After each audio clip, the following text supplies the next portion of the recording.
course, psychologically. And the results of victims of mind control are devastating, and they have been publicized in many, many countries, especially in internet. Now, who's behind, who has developed these mind control systems? Mostly the military and the secret services, especially in the United States and, of course, in Russia. Already in the 50s, after Korean War, the American soldiers who had been captured and came back home behaved strangely, and they were found out to have been brainwashed.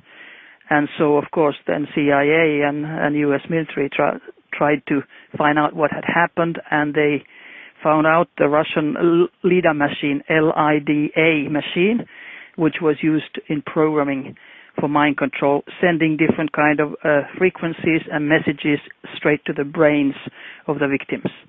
And today, the technology is so flabbergasting that they can read your mind, they can read your thoughts, they can read your unconscious, they can even read your intentions, your subconscious, before you yourself know it.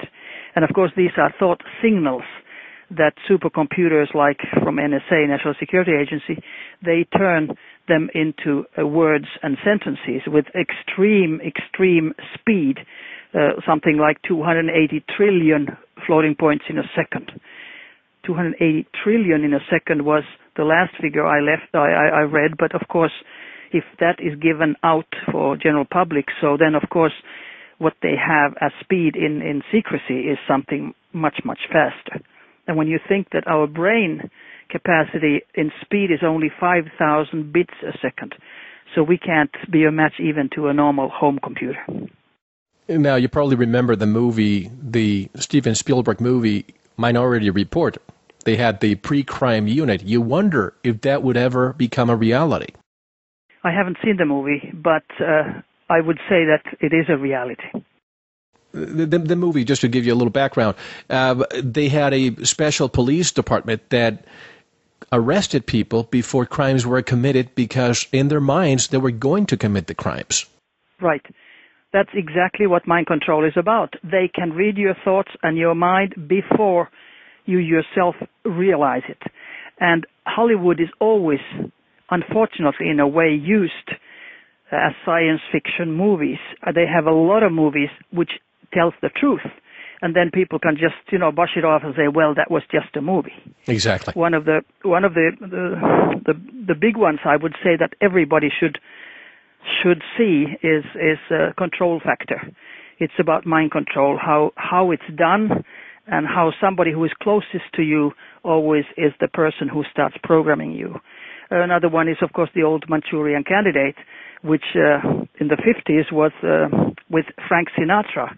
And now, a few years ago, it was in color, and there was Meryl Streep also acting. And the movie from the 50s actually was much better than the new one because it showed exactly how mind control was done. But the new movie with Meryl Streep did not show it exactly how it was done. So I recommend the old one. So Control Factor and Manchurian Candidate. I've watched Manchurian Candidate. I haven't watched Control Factor yet, just a preview. From 1 to 10, how true is what you see in those movies? Oh, I would say 10. Really? Absolutely. Absolutely true. And that's very devastating, and that's very horrifying, and that's very scary. And the problem is that the majority of the population, they go to the movies, and they talk about it, and of course, immediately they say, oh, it's Hollywood, or it's science fiction, and they tend to dismiss it. Exactly, and that's the whole point. But then, when things really do come out, and they are coming out, even with this interview, a few things have come out. So then, at least they can say, well, we did try to, when they defend themselves, who have been doing all these evil things towards the civilian population. Yes. So they can say, well, we tried to sort of introduce you to these technologies in a soft way as Hollywood movies.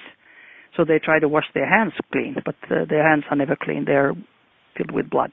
Of course, and they say that to avoid the supposed shock factor that the population would have if they just blatantly came and said, yes, this is the way it is, right?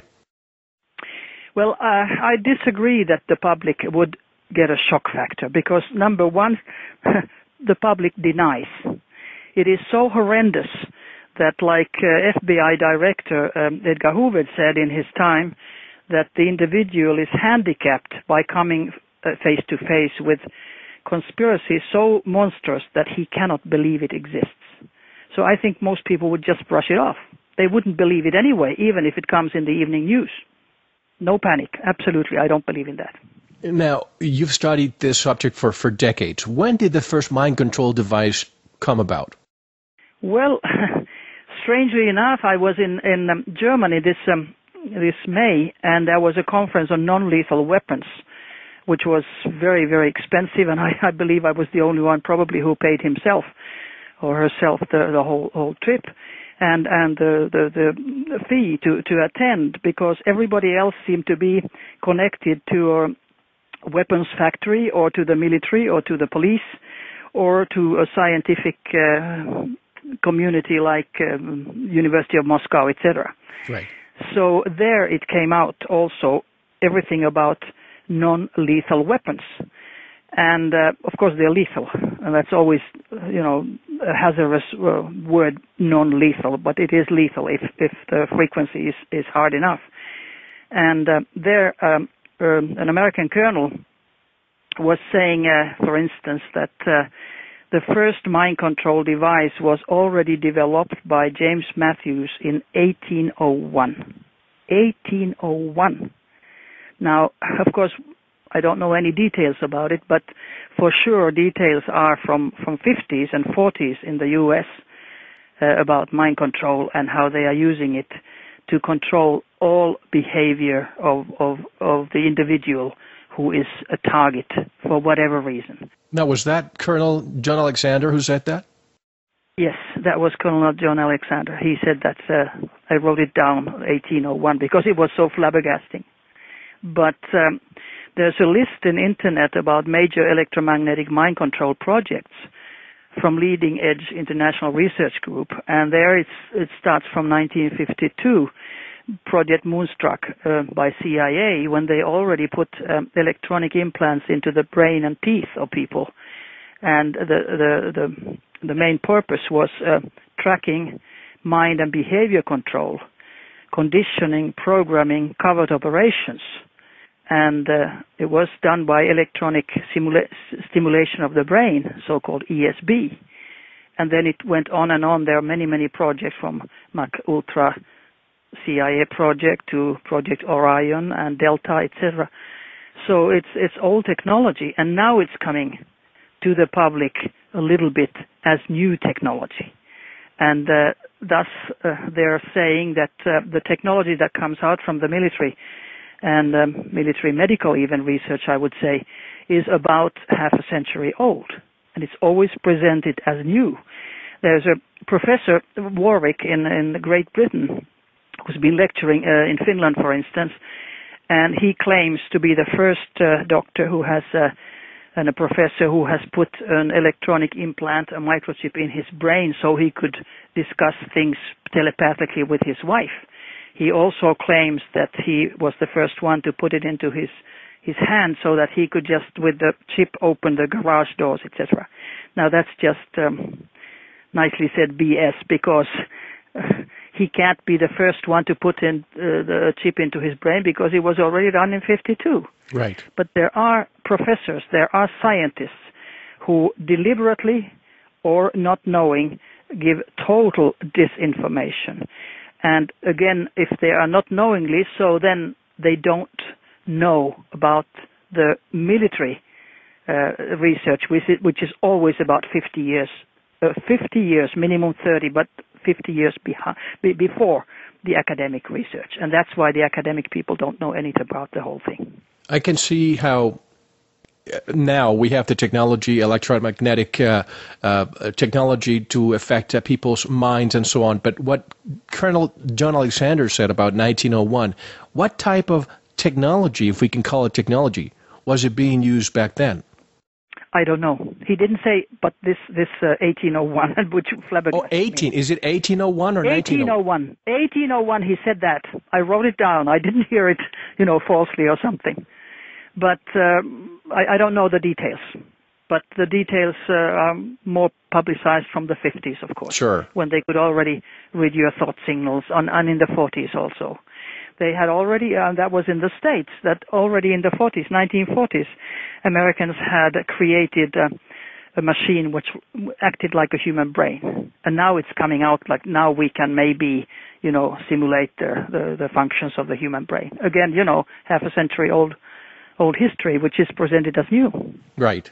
And I have come to the conclusion, after listening to retired military personnel, that the technology that we are aware of is always, as you said, 50 years behind, about half a century old, than what they're truly using. Why do you believe that they keep it? And I think obviously it's for national defense purposes. Is that correct? Yes, that's what they claim. But I think that's just a false claim.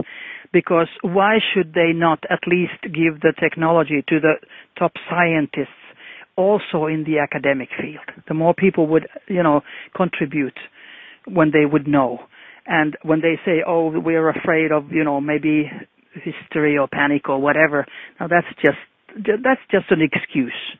Military always hides things, of course, and I do understand that there are reasons to hide, especially in the Cold War era when, Russians and Americans were sort of officially at least against each other. But unofficially, they've always been together and always will. I mean, we are being fooled as general public that CIA or KGB would be against each other. They work together, all secret services work together and help each other. And they are not, in my mind, loyal to their own country, but they are loyal to the other secret services. And that is flabbergasting, of course. But people who work in secret services, in my mind, have a special psyche because a normal person cannot be, in my mind, in the department of sabotage and terrorism and whatever what they have, torturing innocent people, killing innocent people, like the British intelligence services kept their right to kill when the laws were changed a few years ago. So I don't understand that there are systems that operate this way, but of course that's just my private opinion. And as I always say in this show, it's a world of duality. You mentioned how the KGB works with the CIA and with MI6 and the others.